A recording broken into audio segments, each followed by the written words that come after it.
नमस्कार, मैं रेलमैन विपिन। दोस्तों कैसे हैं? उम्मीद है आप सभी लोग अच्छे और स्वस्थ होंगे। फ्रेंड्स, अभी जो है वैकेंसी निकल के आई है एसएससी की तरफ से, जिसमें करीब 25,400 आपका 87 पोस्ट पे जो है वैकेंसी निकल के आई है। तो हम इसमें समझेंगे कि आपका जो है 9 जोन में जो वैकेंसी निकल के आई है, टोटल सीट मतलब हम लोग समझेंगे मतलब कैटेगरी वाइज कि किस डिपार्टमेंट में आपको कितना सीट होने वाला है, आपका एग्जाम का प्रोसेस, सिलेबस, पैटर्न क्या होगा, फिजिकल स्टैंडर्ड आपका क्या होने वाला है। तो चलिए, अगर आपको वीडियो अच्छा लगे तो चैनल को जरूर सब्सक्राइब कर लीजिएगा। इसमें देखिए, ऑनलाइन का जो डेट है ना, इसका ऑनलाइन का डेट है वो 1 दिसंबर से स्टार्ट होकर के आपको 31 दिसंबर 2025 तक इसका लास्ट डेट होने वाला है। अगर आप फॉर्म को भरना चाहते हैं तो आप इसको फॉर्म को भर रही है। अभी बहुत टाइम है, अभी आपके पास कम से कम 28 दिन आपके पास टाइम बचा हुआ है। इसमें टोटल पोस्ट की बात करेंगे तो टोटल पोस्ट जो है फ्रेंड्स वो 25,487 पद जो है ना इसमें निकल के अभी तक आ गए हैं। ये जो है अच्छा खासा वैकेंसी है। हालांकि पिछली वैकेंसी से अगर तुलना करेंगे तो कम ही कहा जाएगा, क्योंकि पिछले बार जो है वैकेंसी और ज़्यादा थे। तो इसमें 25,487 पोस्ट अभी जो है निकल के आया है। इसका जो है टोटल मतलब अब हम बात करेंगे कि अगर आप फॉर्म को भरते हैं तो आपका जो है एप्लीकेशन फ़ीस इसमें कितना रखा गया है।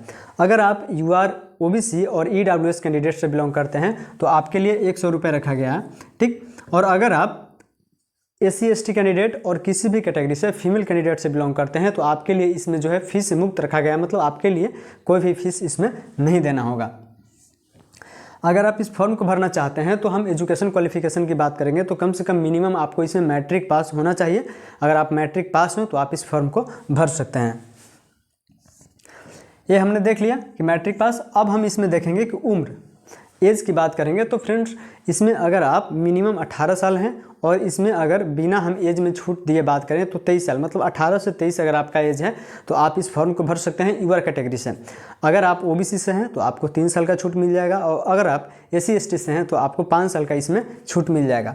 तो आप अगर OBC से हैं तो आपको 23 और 3 26 साल हो जाएगा, और उसमें जो है आपको 28 साल का मतलब 28 साल तक आप फॉर्म को भर सकते हैं अगर आप SC ST हैं।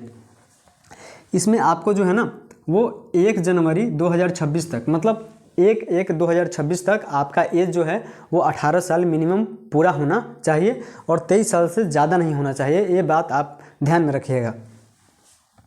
ये हो गया हमारा। अब हम समझेंगे कि पोस्ट जो है ना, आपको वैकेंसी जो है वो कैटेगरी वाइज मतलब किस डिपार्टमेंट पे कितना वैकेंसी निकल के आई है। इसमें हम देखेंगे कि अगर हम BSF की बात करेंगे, मतलब बॉर्डर सिक्योरिटी फोर्स जो होता है हमारे, तो उसमें जो है करीब आपको 616 पोस्ट आपको देखने को मिलेगा, क्योंकि पिछला वर्ष अगर तुलना हम कंपेयर करेंगे तो बहुत कम सीट है इसमें।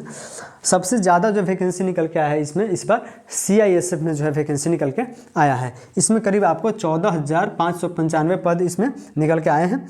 CRPF में 5490 पोस्ट आपको है। उसके बाद हम SSCB में बात करेंगे तो 1764 पोस्ट हो जाएगा। ITBP में 1293 पोस्ट हैं, और असम राइफल्स में 1706 पोस्ट निकल के इसमें आए हैं। ये था आपका वैकेंसी जो था वो पोस्ट वाइज कैटेगरी वाइज था कि किस में आपको किस डिपार्टमेंट में आपको कितना वैकेंसी खाली था। अब जैसे ही आप इसको आगे प्रोसेस करतेंगे तो हम समझेंगे कि इसमें जो है आपको फॉर्म भरने के बाद आपको पता है कि इसका एग्ज़ाम का सिलेबस होता है, पहले आपको एग्ज़ाम देना होगा CBT। तो इसमें जो है हम समझेंगे कि आपका एग्ज़ाम में क्या क्या सिलेबस होंगे, कहाँ कहाँ से कितने क्वेश्चंस आपको इसमें देखने को मिल सकता है। सिलेक्शन प्रोसेस में हम बात करेंगे तो आपको 3 चरणों से गुजरना होगा। इसमें जो है 9 जोनों में मतलब 9 जोन में वैकेंसी निकल के आई है, तो आपको जहां चॉइस है वहां वैकेंसी को भर सकते हैं, ठीक है। तो इसमें जो है 9 जोन मिला के आपको 25,487 पद हैं। तो इसमें जो है सबसे पहली जो सिलेक्शन प्रोसेस में आपको देखने को मिलेगा वो है CBT, मतलब कंप्यूटर बेस्ड टेस्ट होगा। उसके बाद आपको फिजिकल होगा, फिजिकल एफिशिएंसी टेस्ट। उसके बाद मेडिकल होगा, और मेडिकल के बाद आपको मेरिट का पैनल बनता है। उसके बाद आपका ज्वाइनिंग प्रोसेस होता है। तो जैसे ही आप CBT के लिए जाएंगे तो आपका जो एग्ज़ाम होने वाला है वो मतलब 4 पार्ट में होंगे। 4 पार्ट कहने का मतलब है कि एक पेपर होगा, उसमें 4 भाग में आपका डिवाइड होगा। जो सब्जेक्ट हम लोग देख लेते हैं, इसमें फर्स्ट में आपको मैथ होगा, मैथ से 20 क्वेश्चन हो जाएंगे। उसके बाद आपको B में आपको रीजनिंग हो जाएगा, उसमें भी आपको 20 क्वेश्चन हो जाएंगे। उसके बाद C में होगा GK और GS होगा, जो दोनों को मिलाकर के 20 क्वेश्चन हो जाएंगे। और हिंदी होगा, चौथा पार्ट मतलब 4th पार्ट जो आपका होगा, हिंदी और इंग्लिश से क्वेश्चन पूछे जाएंगे। ऐसा नहीं है, इसमें 10 हिंदी भी रहेगा, 10 इंग्लिश भी रहेगा, तो मिला के आपको टोटल 20 क्वेश्चन दिए जाएंगे। ये टोटल जो है 80 क्वेश्चन हो गए। एक क्वेश्चन 2 नंबर का होगा, मतलब अगर 80 से 2 से मल्टीप्लाई करते हैं तो 160, मतलब टोटल जो है आपको 160 मार्क्स का इसके में एग्ज़ाम जो है वो होने वाला है। इसमें हम समय की बात करेंगे तो आपको मतलब 60 मिनट, मतलब 1 घंटा समय आपको इसमें दिया जाएगा। तो 1 घंटा में आपको जो है 160 मतलब 80 क्वेश्चंस जो हैं आपको अटेम्प्ट करने होंगे, ठीक है, और टोटल 160 मार्क्स के एग्जाम होंगे। इसमें हम नेगेटिव की बात करेंगे तो आपका इसमें नेगेटिव है, ध्यान में रखिएगा 0.25 जो है आपको इसमें नेगेटिव है। अब इसमें सबसे बड़ी बात है कि अगर आप एनसीसी किए हैं तो एनसीसी का क्या फ़ायदा होने वाला है आप समझिए, क्योंकि एनसीसी जो है इसमें बहुत जो है मेरिट में आपको रोल प्ले करेगा। कैसे करेगा इसमें समझ लेते हैं। जैसे ही आप एग्ज़ाम देंगे, ठीक है, पहले हम समझ लेते हैं पीईटी के बारे में, उसके बाद मैं आपको बताऊंगा कि एनसीसी जो किए हैं आप, तो एनसीसी का इसमें क्या क्या और कितना फ़ायदा होने वाला है। इसमें देखिए फिजिकल एग्जामिनेशन टेस्ट की बात करेंगे, एफिशिएंसी टेस्ट की बात करेंगे, तो इसमें जो है सबसे बड़ी बात है कि सबसे फर्स्ट में आता है रेस। तो अगर आप मेल कैंडिडेट हैं और फीमेल कैंडिडेट हैं, तो अगर मेल कैंडिडेट हैं तो आपके लिए 5 किलोमीटर हो जाएंगे 24 मिनट में, और अगर आप फीमेल कैंडिडेट हैं तो 1600 मीटर जो है आपको 8.5 मिनट में, मतलब 8.5 मिनट में आपको जो है 1600 मीटर दौड़ना होगा। उसके बाद चेस्ट की बात करेंगे तो चेस्ट अगर मेल में हम आएंगे तो यू आर कैंडिडेट अगर आप हैं तो 80 सेंटीमीटर जो है आपको अनएक्सपेंड, मतलब बिना फुलाए हुए चेस्ट आपको 80 सेंटीमीटर और फुला करके 85 सेंटीमीटर चेस्ट जो है आपको होना चाहिए। अगर आप एससी और एसटी कैंडिडेट हैं, एसटी से हैं, तो आपको जो है 76 बिना फुलाए हुए और 81 जो है फुला करके आपको लाना होगा, जो एक नॉर्मल होता है। आपको पता है कि फीमेल कैंडिडेट में चेस्ट मेजरमेंट नहीं होता है, तो नॉट भी टेकन होगा यहाँ पे। उसके बाद हम हाइट की बात कर लेंगे, तो हाइट की बात करेंगे तो अगर आप यूआर, ओबीसी और ईडब्ल्यूएस कैंडिडेट हैं तो उसमें जो है आपको 170 सेंटीमीटर की हाइट आपको इसमें चाहिए, और अगर आप फीमेल कैंडिडेट हैं तो आपको 157 सेंटीमीटर हाइट चाहिए।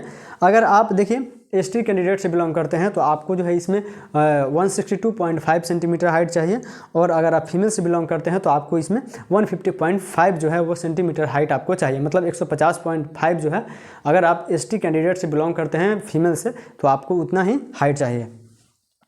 अब फ्रेंड्स मैं पहले आपको बता दूं कि इसमें जो है ये आपको लेवल जो है 3 का जॉब होने वाला है, जो आपको बेसिक जो हो जाएगा 21,700 69,100, ठीक है। और इसमें जो है आपको एग्ज़ाम का डेट भी दिया गया है, जो एग्ज़ाम जो टेंटेटिव डेट एक दिया गया है कि करीब करीब आपको फरवरी से अप्रैल तक जो है वो 2026 में एग्ज़ाम कंडक्ट कर लिया जाएगा।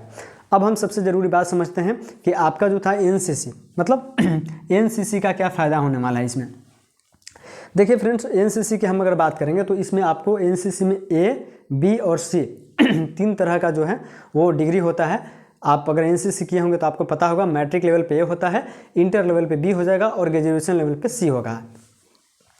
अगर आप ए, बी और सी में अगर जाते हैं ना, तो अगर आप ए वाला अगर ए डिग्री लिए हैं तो आपको एग्ज़ाम में 2% एक्स्ट्रा मिल जाएंगे। अगर आप बी डिग्री लिए हैं, मतलब बी सर्टिफिकेट है आपके पास, तो आपको इसमें 3% का छूट मिलेगा, और अगर आप सी लिए हैं ना तो आपको इसमें 5% का छूट मिल जाने वाला है।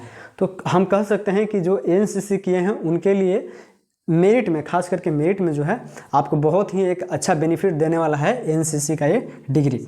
तो अगर आप एनसीसी किए हैं और आप फौज में जाना चाहते हैं तो आपके लिए एक गोल्डन अपॉर्चुनिटी है कि आप जो है सही उपयोग जो है इसको यहाँ पे कर सकते हैं एसएससी जीडी में, क्योंकि आपको यहाँ पे मौका मिला है। तो फिर